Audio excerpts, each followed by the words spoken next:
अस्सलामुअलैकुम रहमतुल्लाहि वबरकातुहू। इत्तेहाद न्यूज़ में आप सभी का खैर मकदम है।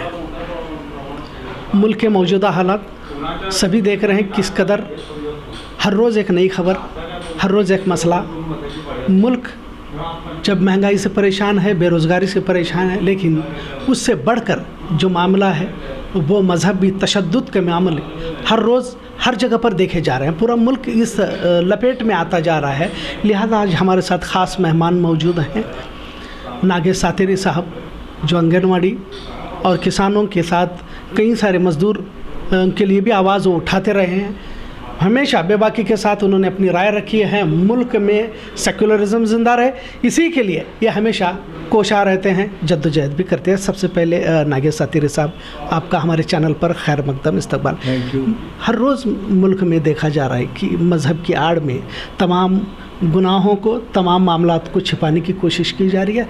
और अब तो मामला हर रोज़, पहले तो कभी कभार एक देखा जाता था, अब तो हर रोज़ हमारे सामने कुछ न कुछ आता जा रहा है। मुल्क की दिशा दशा तय करना ज़रूरी है। आपको कैसे लगता है कि कहीं अखंड भारत के नाम पर मुल्क को विभाजन की तरफ तो नहीं ले जाया जा रहा? आखिर मुल्क में ये कब रुकेगा? इसको कैसे रोक सकते हैं? क्योंकि अक्सर यह तबका खामोश है, कोई बोलना नहीं चाहता। सत्ता से सवाल करना जुर्म है। बताइए आपके। देश के हालात बहुत ही ख़राब है। देश एक बुरी तरह से, बुरी रास्ते से जा रहा है। हमारे देश का जो संविधान है, उस संविधान में हर सिटीज़न को, हर नागरिक को right of religion, right of protection of religion, freedom of speech, ये सब बहाल किया है संविधान में। लेकिन आज संविधान को बाजू में रखते हुए देश में जो चल रहा है, मस्जिद के अजान के ऊपर, मंदिर के चर्चे के ऊपर ये जो चल रहा है, ये जानबूझकर देश में एक बहुत बड़ी जातीय रिलीजन दंगल करने की साजिश है। और इसको अगर रोकना है तो जो तमाम इस देश में सेक्युलर लोग हैं वो इकट्ठा आना चाहिए। इकट्ठा आके इन ऐसे शक्ति के खिलाफ काम करना चाहिए।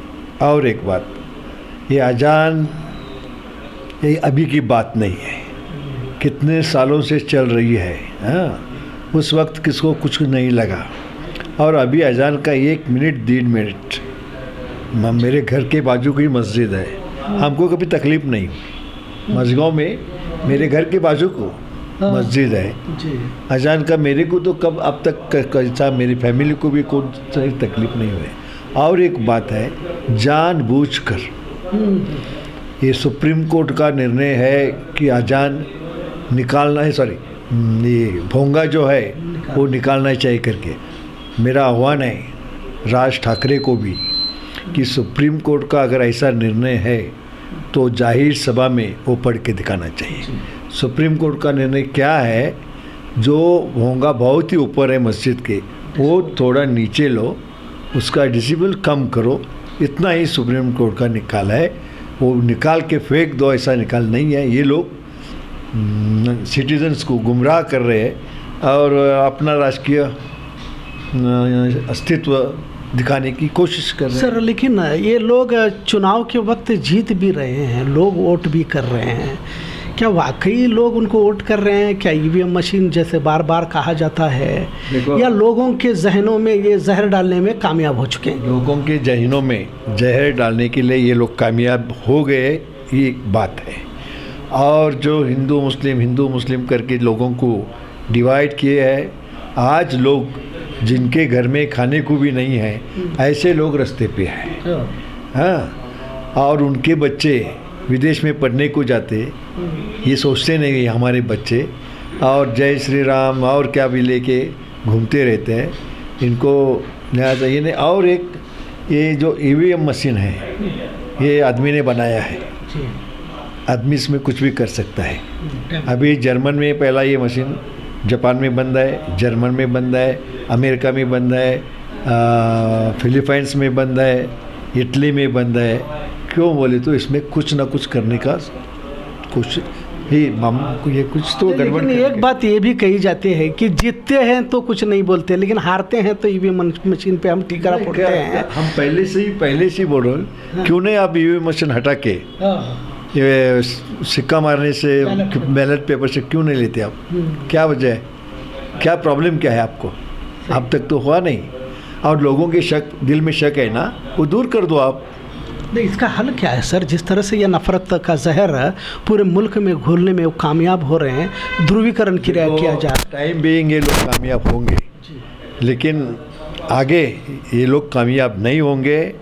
और अखंड भारत का इनका जो सपना है वो इनके ऐसे 1000 मोहन भागवत और 100 मोदी आए तो भी नहीं होता है मेरा। नहीं, ये अखंड भारत तो दूसरी तरफ, लेकिन एक तरह का विभाजन की वो जो राजनीति का विभाजन की तरफ जा रहा है।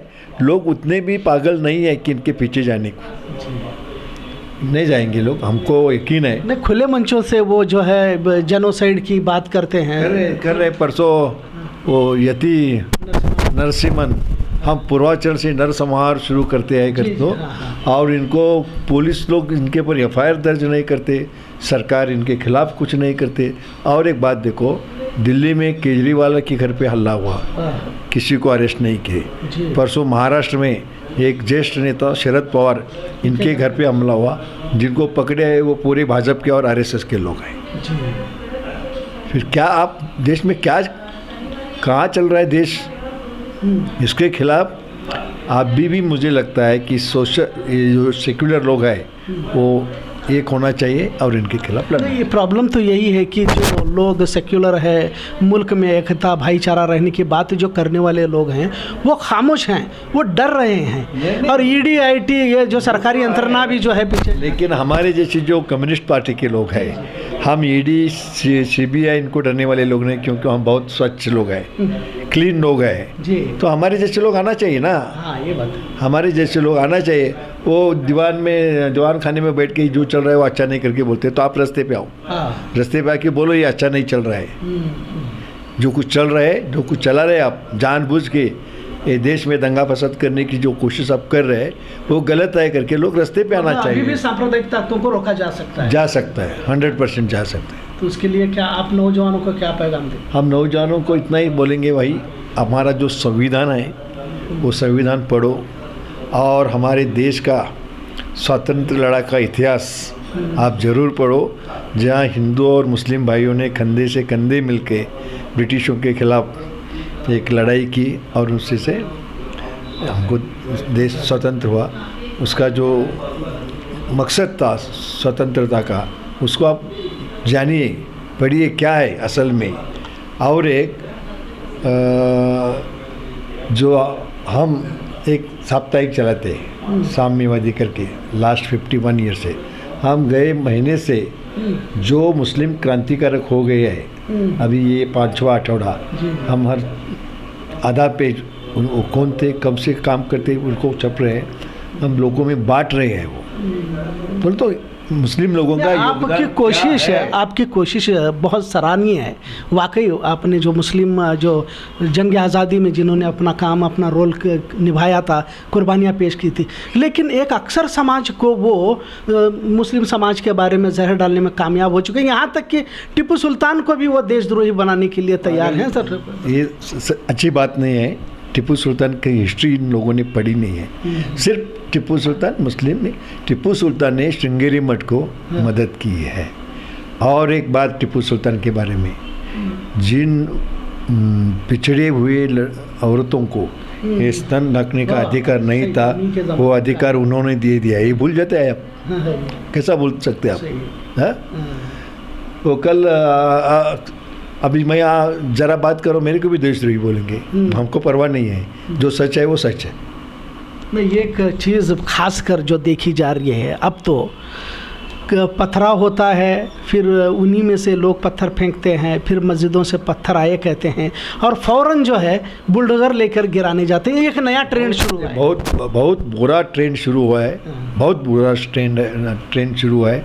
और ये देश के लिए, देश के नागरिकों के लिए और हमारे मुस्लिम भाइयों के लिए ये अच्छी बात नहीं है। मुल्क का संविधान किस तरह से बचाया जा सकता है? मुल्क का संविधान मैं पहले ही बताया, कि पूरे सोशल सेक्युलर लोग जो है वो इकट्ठा होना चाहिए और इनके खिलाफ लड़ना चाहिए। बहुत बहुत शुक्रिया।